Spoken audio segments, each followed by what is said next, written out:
"I'd rather marry my donkey. It's cuter than you," the Earl of Blackstone had once said, his words sharp and cold, cutting through the room like a knife.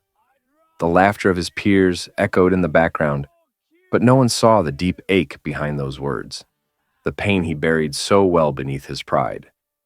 He had never believed in love, had sworn it off after the one woman he had ever truly cared for betrayed him, leaving him with nothing but a heart hardened by years of solitude and disdain. But now, sitting alone in the silent grandeur of Blackstone Manor, the very walls seemed to close in on him. His empire was crumbling, the weight of his own arrogance crashing down around him. The wealth, the title, the power, they meant nothing now. All the things he had spent his life building could not shield him from the devastation he had ignored for so long. Now, seeing himself helpless and stripped of everything, he sent for the woman he had once humiliated. But for what? What could someone like her possess that he needed so badly? Why was she the only one who could save him now? Find out what happens next in this epic story of redemption, love, and a man forced to confront the very heart he tried so hard to bury. Hi, dearest viewer. If you're enjoying this story, a quick like or subscribe would be such a blessing. It helps me share more heartfelt stories with you. And if you don't mind, tell me where you're watching from. I read every single comment with a smile. Now, let us get back to the story. The Earl of Blackstone stood tall in the grand drawing room of Blackstone Manor, his eyes cast out toward the distant hills. The manor, an imposing structure of stone and ivy, seemed to mirror his soul, cold, distant, and untouched by the warmth of love. The fire crackled in the hearth, its flames dancing in the quiet stillness of the room. Yet the heat that filled the air could not penetrate the walls the Earl had built around his heart. Not anymore. He was a man of status, wealth, and power, known across the country for his astute business dealings and commanding presence. At a glance, there was no question that he commanded respect. His impeccable suit, tailored to perfection, and his strong, regal posture spoke of a man who knew what he wanted and took what he deserved. To the world, he was the embodiment of success, an ideal figure of control and discipline. But underneath the perfection of his outward appearance was a man who had been broken, not by enemies or rivals, but by love. For love, in the eyes of the Earl, was a weakness. It was something that had no place in his life. He had learned that lesson early, and he had learned it well. Years ago, he had loved deeply, a love so pure that he thought it would last forever. Her name had been Clara, a woman of grace and beauty, whom he had courted with the full force of his charm. She had seemed the perfect match, intelligent, alluring, and from a respectable family. They had shared dreams of a future together, a future where their names would be remembered for generations, where their love would be immortalized. But love, as it often does, betrayed him. Claire had promised him everything. She had promised to stand by his side, to marry him, and to build the life they had imagined. But when the time came, she had chosen another, a man with more ambition, more influence, and in her eyes, more security. The heartbreak was nothing short of devastating. It was a blow that shattered the Earl's heart and stripped away the last remnants of his faith in love. From that moment on, the Earl vowed that love would never again have a place in his life. He would not be a fool again. He buried his heart deep within the fortress he built around himself. His wealth, his power, his control, these were the things that would define him now. Love was a distraction, a weakness that could ruin a man. And so, he turned his back on it, focusing instead on his legacy, his business, and his image. In the years that followed, the Earl of Blackstone became known for his coldness. He was a man who dismissed relationships, who laughed at the notion of love, seeing it as little more than a frivolous fantasy. He was admired for his ruthlessness in business and feared for his sharp wit. But those who truly knew him understood the depth of his isolation. He had become a man of walls, walls that no one could breach. He kept his affairs distant, his heart locked away behind a fortress of pride and arrogance. His reputation was that of a man who had no time for sentimentality, a man who valued wealth and influence above all else. In his eyes, those who indulged in love were merely weak-minded fools, distracted by feelings that had no place in a world where power ruled. Even his friends, if they could be called such, were little more than associates. Their conversations were always about business, about what could be gained and what was to be done next. Yet, behind his carefully constructed mask, there was a deep loneliness that he never allowed anyone to see. When the parties ended and the guests had gone, he would stand in the silence of his empty manor, staring out into the darkness. The walls of his home, grand and beautiful as they were, felt more like a prison built with his own hands. No one had ever known the pain that lay hidden behind his eyes, not even those closest to him. It was during one such lonely evening that the Earl, speaking in a moment of frustrated irritation, had made his infamous remark, "I'd rather marry my donkey," he had said with a dismissive sneer, as his associates laughed. It had become a running joke among his peers, a statement so absurd that it could never be taken seriously. But it was, in truth, a defense mechanism, a way to shield himself from the vulnerability of emotion. By rejecting love so violently, he convinced himself that it could never touch him again. He would not be made a fool. Yet fate, as it often does, has a way of turning the tables. The Earl's carefully curated world, a world of power, wealth, and control, was about to crumble. And it would be a woman who would cause the very foundation of his heart to crack open once again. Her name was Isabella Montague. She was nothing like the women he had known, nothing like the ladies of high society who bowed to him, flattered him, and sought his favor. Isabella was an enigma, a woman who had known hardship, a woman who had once been wealthy, but whose family had fallen from grace. She was strong, independent, and, to the Earl's surprise, completely uninterested in his title or fortune. Their paths crossed in an unexpected turn of events, a business transaction that required his presence and, unfortunately, her assistance. The moment she walked into the room, the Earl could see the difference in her demeanor. She did not fawn over him, did not flatter him as the others did. Instead, she treated him as a man, no more, no less. And that, for reasons unknown to him, intrigued him. Isabella saw through the Earl's layers of pride and control. She could sense the bitterness that radiated from him, the anger he had yet to come to terms with. But there was something else. Something that called to her. Something that made her believe there was more to the man than the persona he presented. And though she had no reason to help him, she found herself drawn to the idea of doing so. Little did she know, this encounter, one that was meant to be nothing more than a passing business matter, would set in motion a chain of events that would forever change both their lives. For in her, the Earl would find the seed of change. And in his heart, the walls he had so carefully built would begin to crumble. As the days went by, the Earl's world was already starting to crack, unbeknownst to him. The downfall he had never seen coming was already upon him. His empire, his wealth, was slipping through his fingers, and he would soon find that even the mightiest walls could be torn down when the right person comes along. And it would be Isabella who would hold the key to breaking open the heart of a man who had sworn never to love again. Isabella Montague had never known privilege in the way the Earl of Blackstone had. Born to a family of merchants, her early years had been filled with the vibrancy of life's simple joys.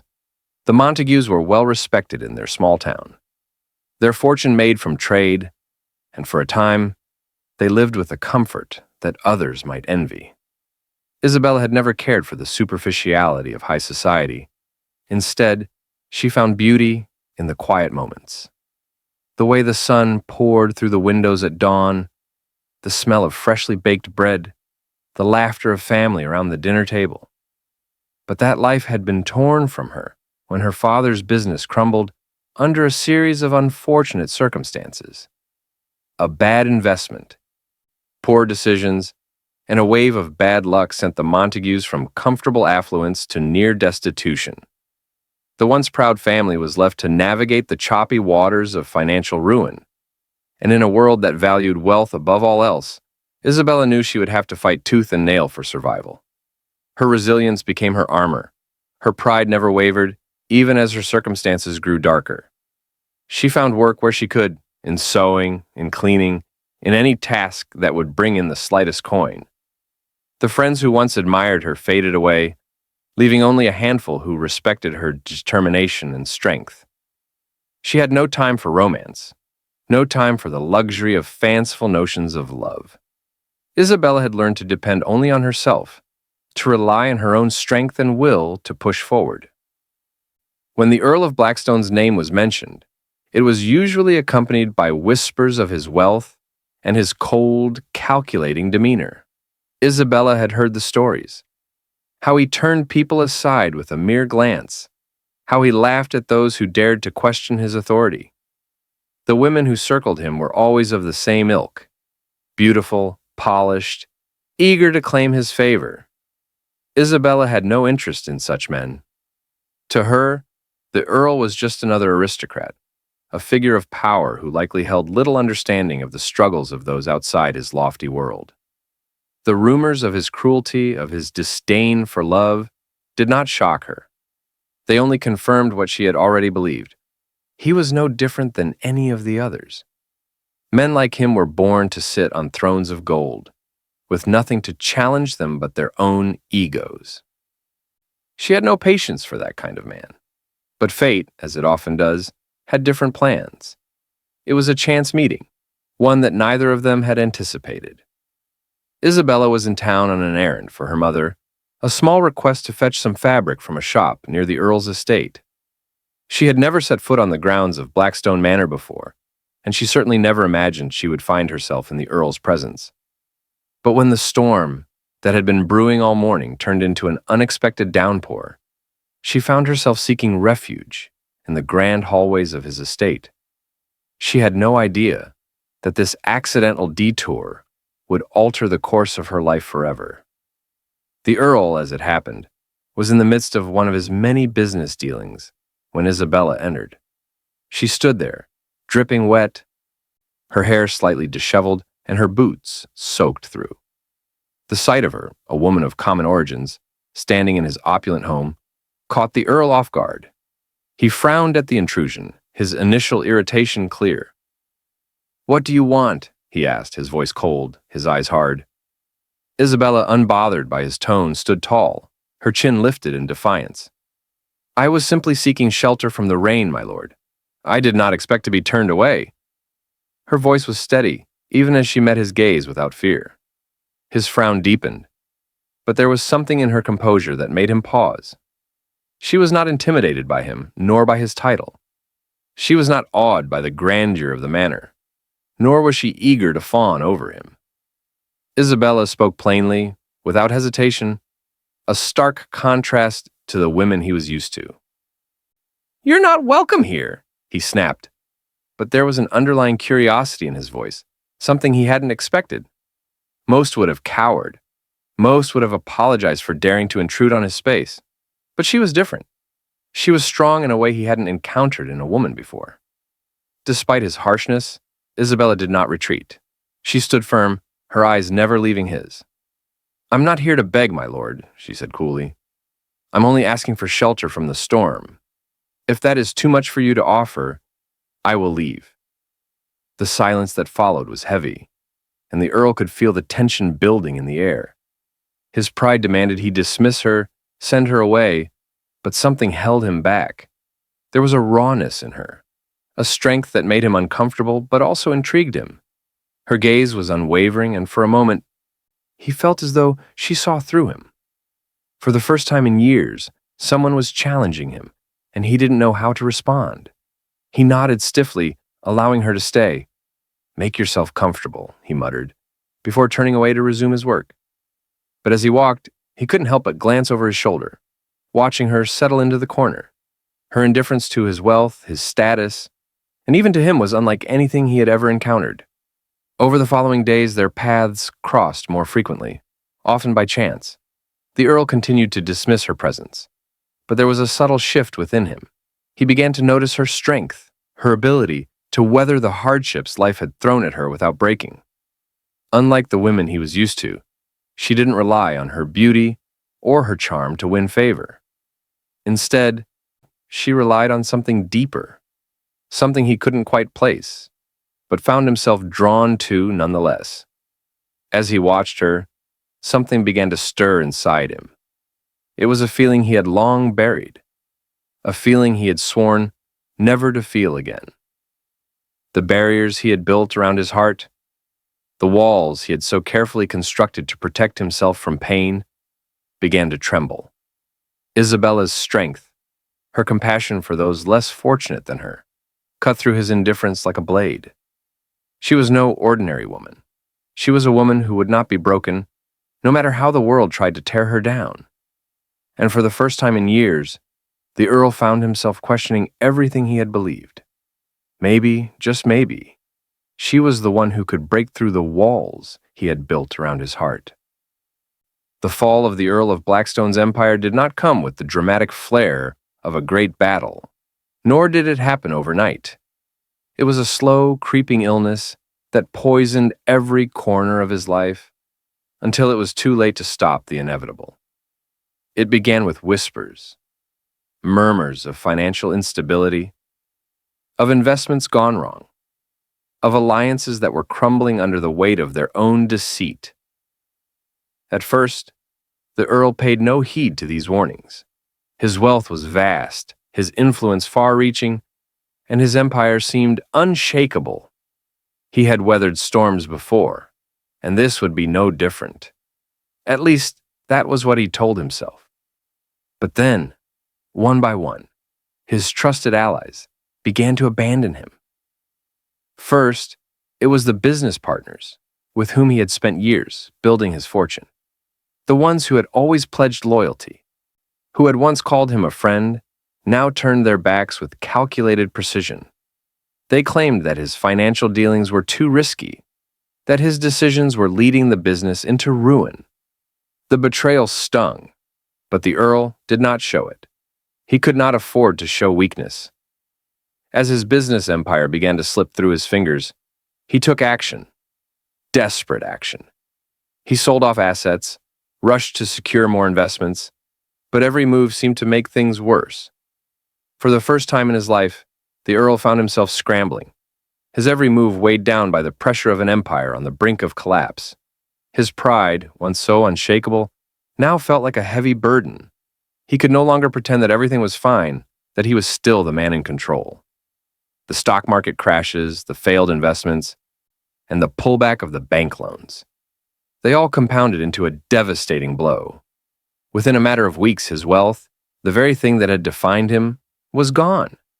Gone were the sprawling estates, the fine art collections, the opulent dinners at the grandest of tables. The lavish life he had come to expect, the life that had once been a symbol of his success, now seemed like a distant memory. As the reality of his downfall settled in, the Earl found himself increasingly alone. Those who had once sought his favor, those who had flattered him and enjoyed the fruits of his power, now abandoned him with cruel efficiency. His peers, once his closest allies, turned away without a second glance. They saw his failure as a sign of weakness, and in the ruthless world of high society, weakness was to be avoided at all costs. In the silence of his estate, the Earl's world collapsed further. The vast halls that had once echoed with the laughter of guests now stood empty, their walls pressing in on him. His solitude became suffocating. He wandered the corridors of his manor like a ghost, his every step a reminder of everything he had lost. There were no longer calls for business deals or social events, no longer any letters of admiration or gratitude. The people who had once lined up for a moment of his attention now barely acknowledged his existence. The calls stopped. The invitations ceased. The Earl, a man once feared and respected, was now a man forgotten. In the midst of his growing despair, his pride remained. He refused to reach out to anyone for help, convinced that asking for assistance would be a sign of failure. He could not bring himself to admit that he had fallen, that the empire he had built with his own hands had crumbled before his eyes. He could not bring himself to ask for mercy from anyone, not from his friends, not from his family, and certainly not from the women who had once sought to earn his favor. To do so would be to admit that he was no longer the man he had once been. But as his isolation deepened, the cracks in his pride began to widen. The loneliness became unbearable, and the weight of his failures began to sink into his bones. There were moments late at night when he found himself staring at the empty walls of his study, questioning how he had let everything slip away. It was then that the true cost of his arrogance became clear. His wealth and power had been his shield, his armor against the world. But now, stripped of both, he realized that he had nothing left. He had built his life around the illusion that money and control could protect him from the pain of love, but it had only served to isolate him further. In his darkest moment, the Earl had a sudden, undeniable realization. It was not his wealth that had mattered. It was the love he had rejected. It was the connection he had denied, the relationships he had ignored, and the trust he had broken. It was the emptiness of his heart, a heart he had closed off from the world, that had led to his downfall. He was no longer the proud, powerful Earl of Blackstone. He was just a man who had nothing left to lose and nothing left to give. It was then, in his deepest hour of despair, that he made the decision he had never thought possible. He reached out to Isabella Montague. Despite the harsh words he had spoken to her in the past, despite the arrogance he had shown, Isabella was the only person who had ever seen beyond his pride. She had never been awed by his title or his wealth, and that had both infuriated and intrigued him. She was different from the others, and perhaps, in the wreckage of his life, she was the one person who could offer him what he had never been able to find: understanding. It was a humbling thing to admit that he needed help, but the Earl had no choice. He could no longer pretend that he had everything under control. The empire he had built, the power he had once wielded, was nothing but dust now. He needed her. With trembling hands, he wrote to Isabella asking for her assistance. His pride, once so unshakable, was now crumbling under the weight of his desperation. He wrote not as an earl, but as a man who had lost everything and was begging for a lifeline. When the letter reached Isabella, she did not hesitate. Despite the past insults and the disdain he had shown her, she saw the vulnerability behind his plea. She saw the man who had once been proud, now broken, and she made the decision to help him. She knew that beneath his arrogance was a man who was capable of change, a man who had been hurt but could still be healed. Isabella's decision to offer her help was not out of obligation, but out of compassion, something the Earl had long since forgotten. She had never believed in wealth or power as the true measure of a person's worth. She believed instead in the strength of the heart and the power of redemption. And she would be the one to show him that there was more to life than wealth and control.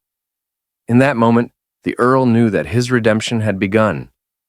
It was not the business dealings, not the gold or the titles that would save him. It was love, and it would be Isabella who would lead him back to it. Isabella's decision to help the Earl was not just an act of charity, nor was it born from any hope of personal gain. It was an instinctive response, a natural compassion for a man who had been hardened by life's disappointments, and yet still clung to the vestiges of his former self. When she received his letter, the words that had once been filled with pride and scorn had now been replaced by a humble plea for help. She could see beyond the brittle surface of the Earl's arrogance and pride, to the vulnerability that lay beneath. For the first time, she felt that he was not just the aloof, untouchable aristocrat, but a man who, in his own way, had been broken by the very things he had once held most dear. When she walked into Blackstone Manor to meet him, the transformation in the Earl was undeniable. The man who had once scorned her and dismissed her as a mere commoner now sat before her, weary, his eyes devoid of the sharp edge they once held.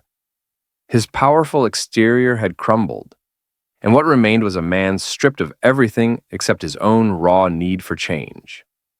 There was no more pretense, no more posturing. He had become a man at the mercy of his own choices, but that moment, when he reached out to her for help, marked the beginning of his journey toward redemption. "I didn't expect you to come," he said, his voice heavy with regret. "I never thought I'd be in this position, asking someone like you to help me." His words were laced with a humility that had been absent from his life for so long. Isabella's heart went out to him. She had seen men like him before, proud, lost, and in need of a guiding hand. But what made the Earl different was the awareness in his eyes. He had seen the damage he had caused, not just to his empire, but to himself. His downfall was not just a financial one, it was a spiritual unraveling, and he knew that the only way forward was to admit that he could no longer carry the weight of the world on his own. "I never expected you to," Isabella replied, her voice steady but kind. "But I see the man you could be, not the man you were, but the man you still have the chance to become." And so, their journey began. It was a journey that took the Earl down paths he had never thought to tread. Paths that led not through the hallowed halls of his manor, or the glittering world of business dealings, but through the raw, unrefined parts of life that had once been beneath his notice. Isabella began by helping him piece together the fragments of his shattered fortune. She was methodical, patient, and wise. It was a process that took time, but under her guidance, the Earl began to make strides. He realized that wealth was no longer a reflection of his worth. The balance sheets, the properties, the gold, they were all hollow if they didn't hold meaning. Slowly, he learned to separate himself from the metrics of his former success and begin to rebuild his life on a new foundation. But it was not just his financial empire that needed restoration. It was his very spirit. The pride that had once been his strength now held him back. He had built walls so high that he had forgotten what it felt like to need anyone. But through Isabella, he was learning what it meant to trust again, not with his fortune, but with his heart. Her presence in his life was like a balm, healing the wounds he had long buried. He began to see the world differently. Where he had once viewed love as a weakness, he now understood it as a source of strength.